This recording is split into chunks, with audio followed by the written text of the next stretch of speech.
Now, if you notice, I got 2 ropes here on his head, and this one here, I got it to the horn, and I got the other one here through my cinch spring and to the horn and tied off. And then on these big bulls this way, this gives us control of his head. But the main thing is get your bolt hongs and get that nose up. Pull that nose up and tie it off. That's what this rope's for. Tie it off, and then you've got control of his head. As long as you got control of his head and he can't drop his head, you keep him from fighting you and keep him from hurting you. And then he'll lead along fine. And I just want to make these comments. And anytime that you deal with a bull, it's very, very serious business, and you can never be too careful. So you make sure these knots are right, make sure you got them good and short. And that's about it. And be super careful after that.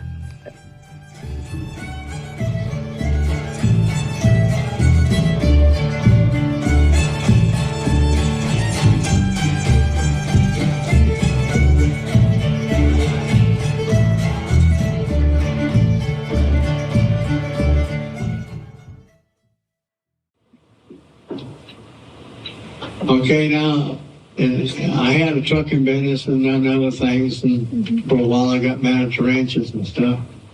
But in 1992, I started this hooves and horns livestock contract company. And I went around doing roundups and gathering cattle and running pasture cattle and all that, and that car tells the story there. But this is up in Polar Creek, down in Crown King down here.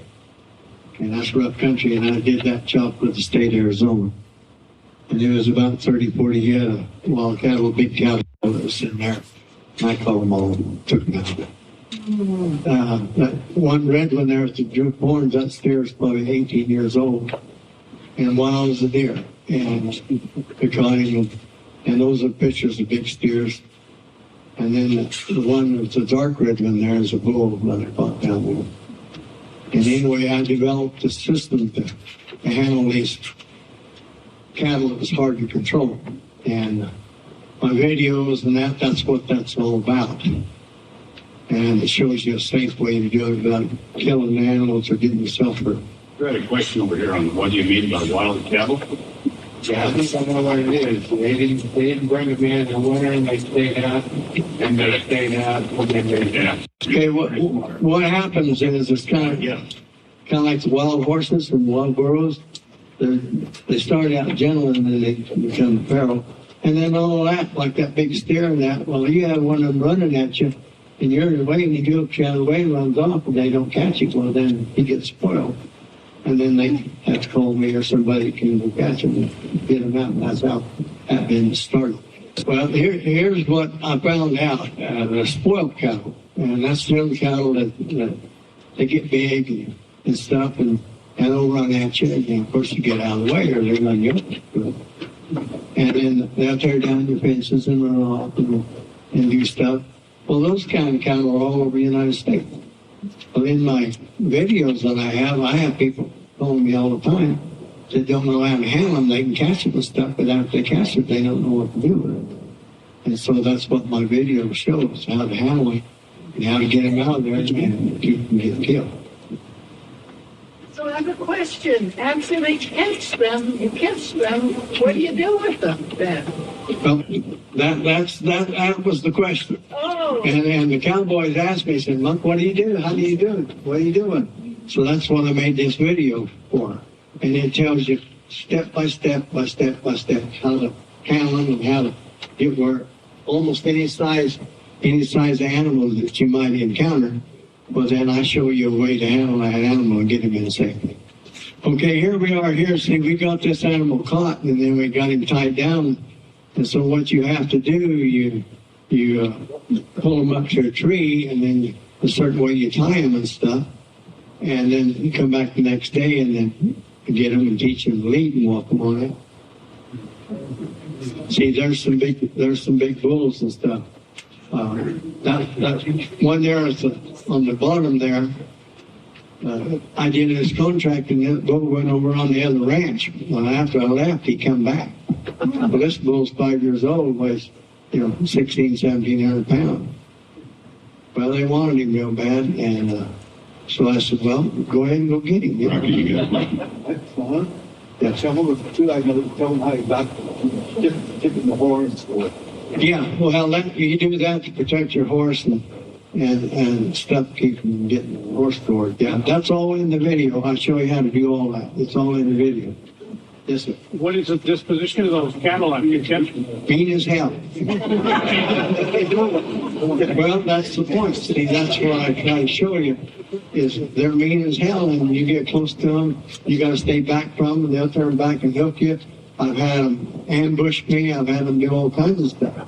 And so it took me years. It took me 40 years to learn how to handle these cattle before I could do it. Yes, sir. So after you tie them to the tree overnight, do you then drive them out, or do you drag them out with a rope? No, see, they're like that top picture there, that bull there, he weighed like 2,300 pounds. And he's one of those bulls I was talking about that he's big, he's everything else. They come up to you and he just took your horse out of the way and go do what he wanted to. Well, he done that to me and a couple times, and I got him back, and then he done it the last time. I just looked and tied him up and gave him some of his own medicine. And brought him in, and then they got rid of him because he hurt some. In the lower pictures there is a cow and yearling. Well, I break the calf to lead, and then I took the cow and to save time, and I might lead these cattle 5 miles, 6 miles, 10 miles, whatever, to get them to where I can haul them out. Well, if you got 5 or 6 in a day, it's going to take you all day and half the night. So what we did, I tied the calf or the yearling to the cow, and he's already broke the lead, and then just leave them both out together. First time I met him, one of the first times, I expressed an interest in this, and he has a 3-ring binder with 300 or 400 photos of this. And some of you may know Sally Bates, and I was sitting there in awe as I was leafing through these photos. And Sally came by and said, "There's Cowboys and there's Wanda Maxwell." The thing that's always puzzled me, I've known Wild Cowman ever since I was a little kid. My dad did it, and uncle and everybody. And really good hands in that, but I never could figure out why they didn't figure out how to do it like I did. And I never have figured that out. I don't know why. And maybe it's just an accident for me this one. So after you lead one of these wild cows to some corral or something like that, do they take them to the stockyard? Well, what I did usually, well, here's a good example right here. What I do, I lead them to my trailer like that, and then I have my trailers equipped special so I can load them, and then I just haul them into the sale or haul them into the rancher's corrals and put them in the sale. So they go to a sale. Yeah, they'll go to, well, basically, sad story, but they wind up going to slaughter. Yeah. But they're off the range and they won't hurt nobody, and that's the reason why we do it. I do it as humane as I possibly can, and that's what my video is all about. I don't, these cattle are big and tough and everything, but they're very, very fragile, and they'll just fall over and die.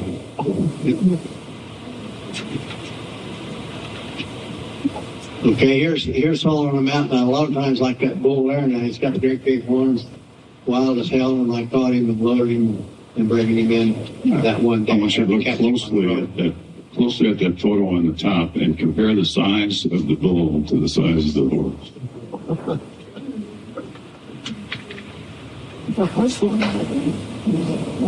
All right, here's a couple of my helpers. And these are really good people. And tough as a boot and everything else. And they heard about this stuff and they thought they wanted to do it. Well, I said, well, I said, it's kind of dangerous and we gotta, be careful. So they come out with me and brushed me really bad. We had a lot of coquillas and cholla and all kinds of mesquites and stuff. And so Bruce, that was the guy who was a cup of coffee there. Great guy. And he come out and he had a short sleeve shirt. And I told him, I said, sure that's what you want to wear today? Yeah, oh yeah. Oh yeah, I'm fine. Okay. So that particular day, I took him down to the rankest stick that you ever seen. I didn't have to tell him the next day. He had clothes on the next day. That's the thing about that country. You go in there and work, you got clothes on, but when you come back, they're all tore up. Joe, question? Yeah. When you're a contract worker or something like that, you get paid by the head, by the day. How does it work? Well, it depends on the job, but most of the time I did it by the head. And when I first started out, I used to catch these cattle for $10 a head. And that's like when I shoot horses. I started my horse at $6 a head. Of course, you know what it is today. 120 bucks. No, it was a hard life, and I barely squeaked out a living. Sometimes I got to eat chicken, sometimes this crow got some traps.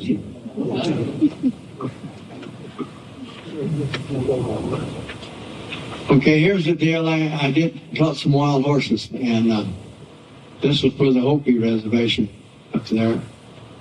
And so I went out and looked at the job, and it's flat, big country. And I thought, well, I said, well, how you guys been doing? Well, they're running with motorcycles and they're running with horses and everything. So I didn't even take a horse. I took a bunch of panels and I set me up a trap. And then I went in the helicopter and I jumped those horses and I break them to drive and break them to turn, drove them in and put them in the trap. And I caught about 80 head.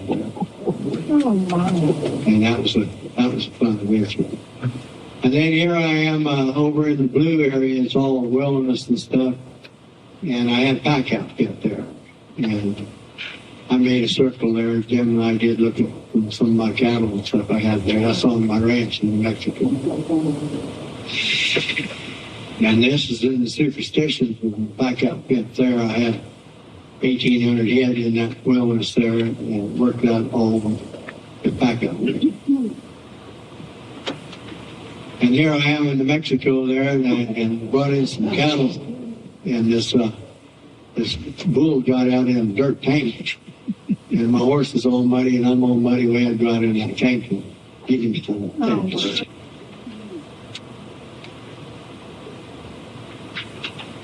All right, I did a contract down there south of Tucson, and they run Charolais in there, and these cattle were really wild.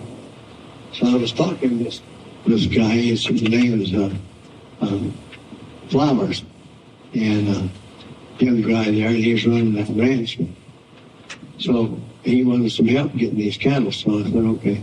So I went out and he took me in the truck and showed me around. Well, I come out the next morning and I'm riding my mule. Well, my mule weighed about 600 pounds. And I caught only one cattle on that mule. And then I had, down through the years, I've had hundreds of cow dogs. I used to keep 25 cow dogs all the time. And I'd worked 6 and 8 dogs at a time, so I kept sets. So I'd use a set today, and then tomorrow I'd have another set, back and forth. And then some of my dogs would get killed and different things, so I always had to have plenty of dogs. And I did that for years, and these are some of the dogs I had. I had all kinds. I used to go to the pound and pick everything they had. It might be chihuahuas, it might be poodles, don't tell them what it is. If you had a bark and look at a cow, that's fine. All right, well, here's my wild cow videos, and Gail, back there in the back, he edited them and put them all together for me. Thank you again, Gail. And it was a great thing that Gail did for me. But I had a partner And I'll tell you this brief story. And, I went in to get my check. I thought people had cattle, go get paid. And I went in, I had breakfast, and I was sitting there, and this couple come in and sat down next to me there. And then one of the band members come in. Well, his friends are there, so I didn't know that. So they introduced me to it, and it was a historian. And this guy's name was Stan Keppel. And so we got to visiting back and forth. And he asked me what I was doing, so I told him, and they said, would you be interested in recording that? And I said, well, I don't have the money, I can do that kind of stuff. Besides, I want to carry a camera with me when I'm working and stuff. No, he said, I'll do it. He said, I'll tell you what, he said, I'd like to record that, and we'll put it in archives and save it, because it's special. So he helped me, and that's him sitting there on the step. Great man, and there he is, he's filming us till I got a cow down there or something. And then I took him out, and he got to ride with me and stuff. But unfortunately, in the middle of we did the packing tape. And that was to get me used to the camera and how to talk to the camera and basically how you set that thing up. So we got into the wild cow deal, and of course the packing tape was in the summertime. So you work wild cattle in cool weather, usually 80 degrees or less. So because the cattle get too hot, you can kill them. So anyway, we got out halfway in the middle of it, and then unfortunately Stan's health went and he passed away. So I promised him that I would finish it. Well, I wound up having 5 heart attacks myself. My almost died in the process. And it took me 25 years to do it, and thanks to Gail, we got it finished. And I've had it out, a couple of years now, Gail? And anyway, it's out there for the public, and it probably won't amount to nothing until I'm gone, but it is a way that you can handle these cattle and you can do it safe. There I am, I got a horse, and he's a crazy thing. And I ride, and he's not even in the bridle. And I roped the big cattle on him and everything else, but he's a crazy loony thing, and they call him Flash. And the reason why they call him Flash, he can go along and he'll grab himself and just stampede and run off with you every once in a while. They're kind of expensive, but see, it cost me like $30-some thousand to put this together. And I wish I could just give everybody one of that. Unfortunately, it costs so much, and I'm just trying to break even. And so I have to charge it. So. But they're pretty educational. Okay, this is one. This is okay. Well, when Wanda wanted to have a ranch, so she sold her place down there, and we went, and she wanted a ranch. I tried to talk her out. I said, why don't you stand up? Or you are standing.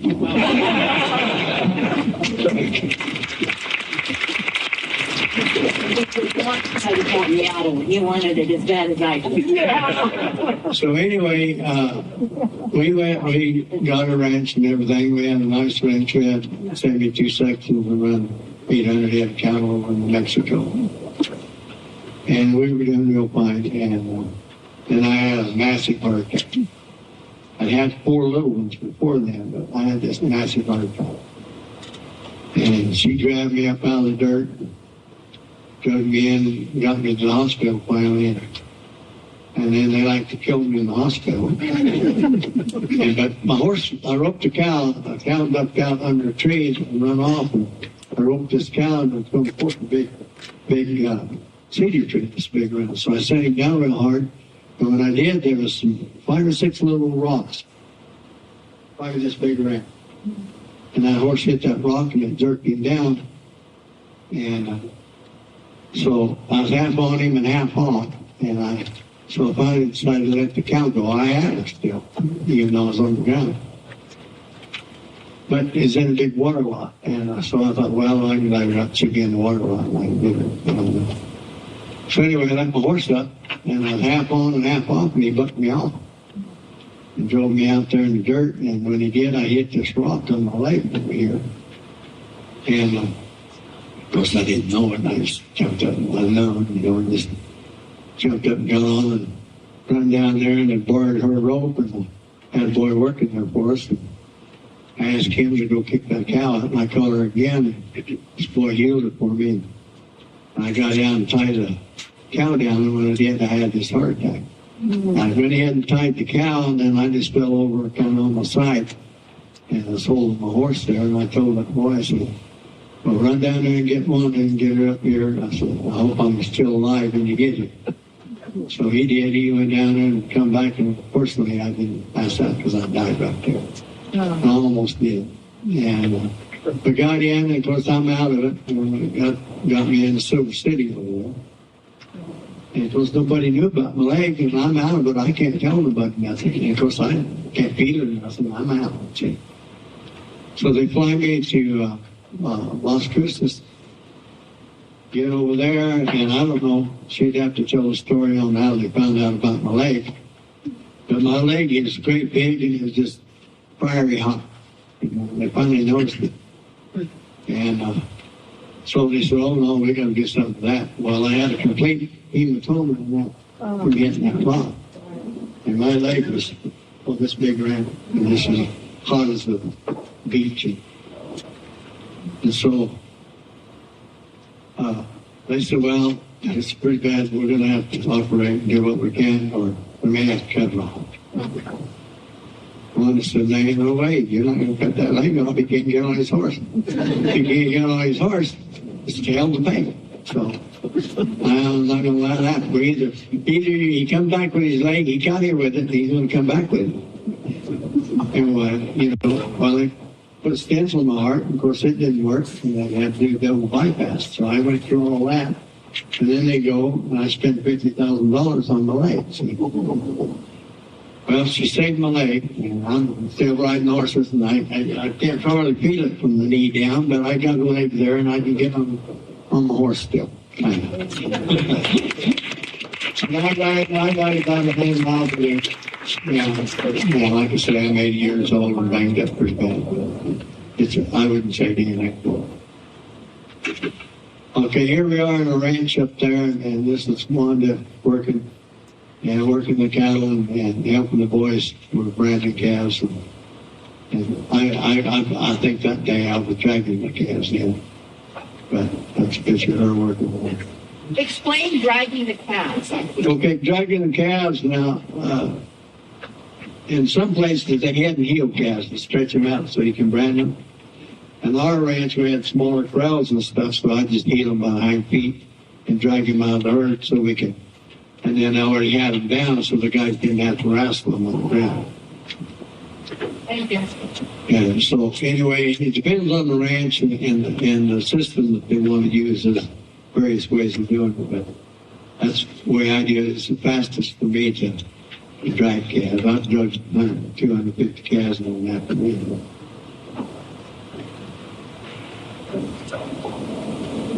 Okay, here's another thing about Wanda. Now, on the videos, she painted the pictures on the video for me. And I had this old mule, and she's 35 years old, and I kept her until she died. That's her there. Her name was Wanda, and Wanda painted that picture. And then the one in the sunset, I figured, well, that's the end of my days. Now, I hope to ride off in the sunset. Be a Roy Rogers or Gene Archer or John Wayne or something. And that's some of her work. She's done beautiful work.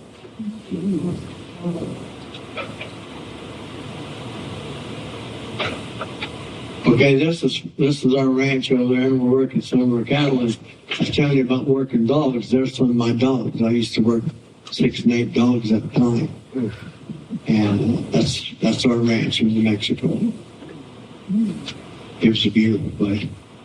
There's some of our horses. And then my wife being an artist, so we had to have Texas Longhorns.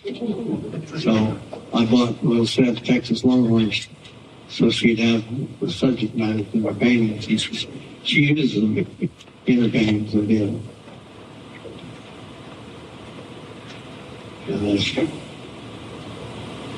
that's part of New Mexico. And in the background there, you can see the Gila Mountains, Gila Wilderness in New Mexico. And that's right on the state line. Arizona and New Mexico, 80% of our ranch was in Arizona. And there I am, we're heading to Healing. And I had about 200 head of wild cattle in there, and we're heading to Healing, catching wild those cattle. It was wild there. That's what we're doing there, right now. This little boy's working for us. And there's my chapel horse. He's a special trained horse. And I probably caught, I'd say, at least $100,000 worth of cattle on that little horse. And he's as smooth a good horse as I ever seen for that kind of work.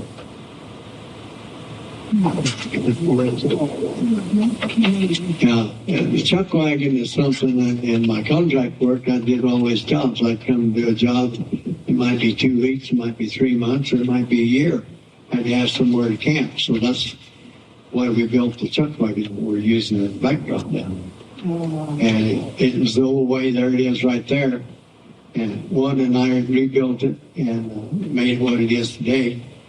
But that's what that was for. That's a part of ranching that people don't get a chance to experience, especially down here. So I wanted that, so that's what we did. And then her and I, we cooked and went to contests and showed it. So it's a real thing.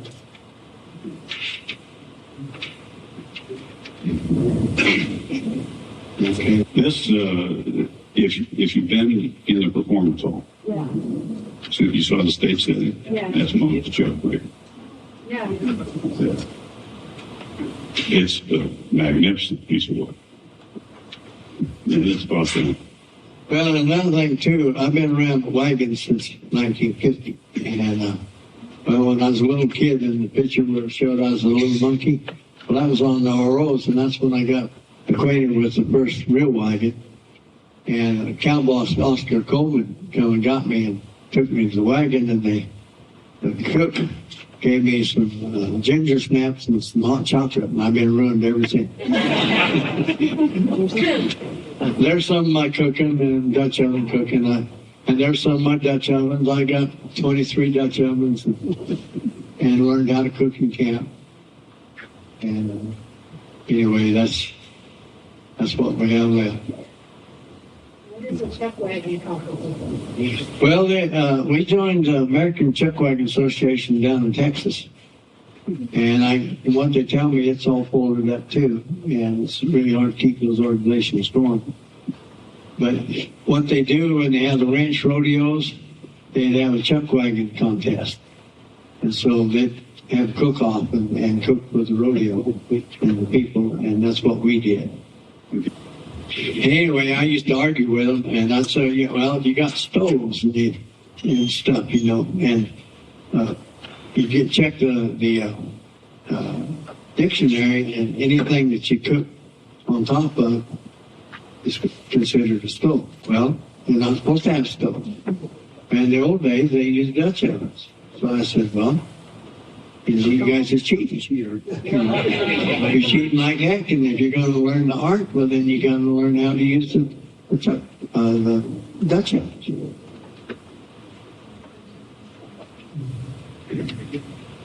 Okay, here's Wanda and I playing music, and we made a couple CDs and stuff, and this is been professional photographer take these pictures for us. But anyway, I got interested in music back when I told you about the radio and listening on Saturday night to Grand Opry.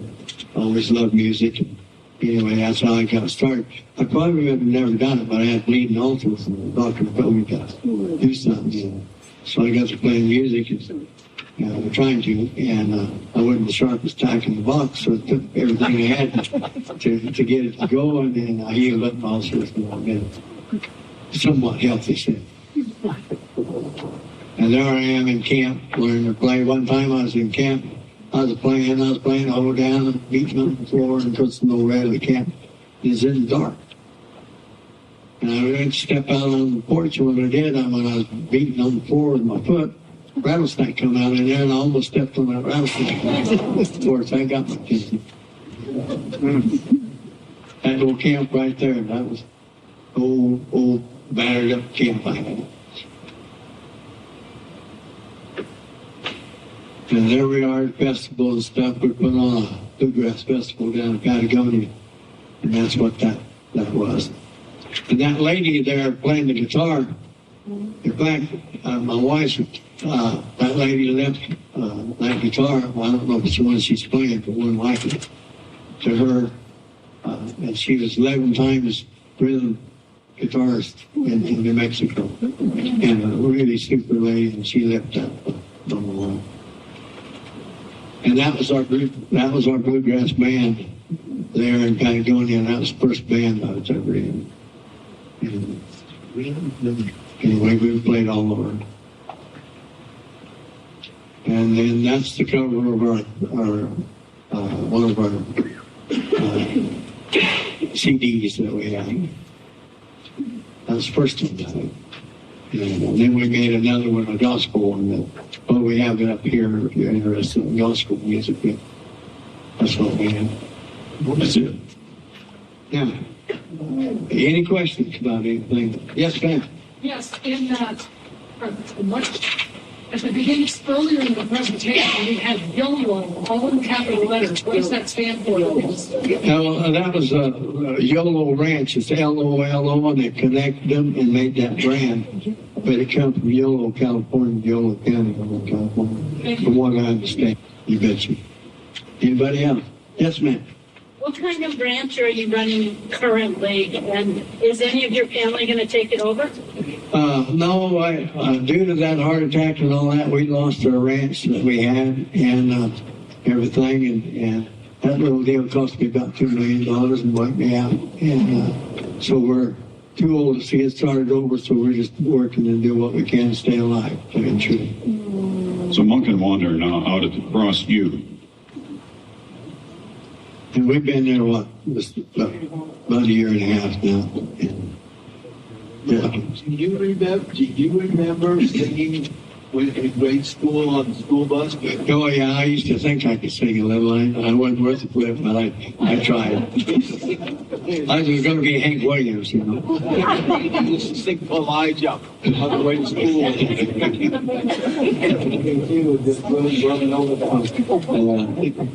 Yeah, I can see that. Yeah. But anyway, I'm tickled to death that you folks came, and I've got 80 years in this old country, and I got Punch Cow 70 years, and I hope I can make a few more. Yeah. You got my time to get this one. Thank you so much. I really appreciate you all. Really appreciate it.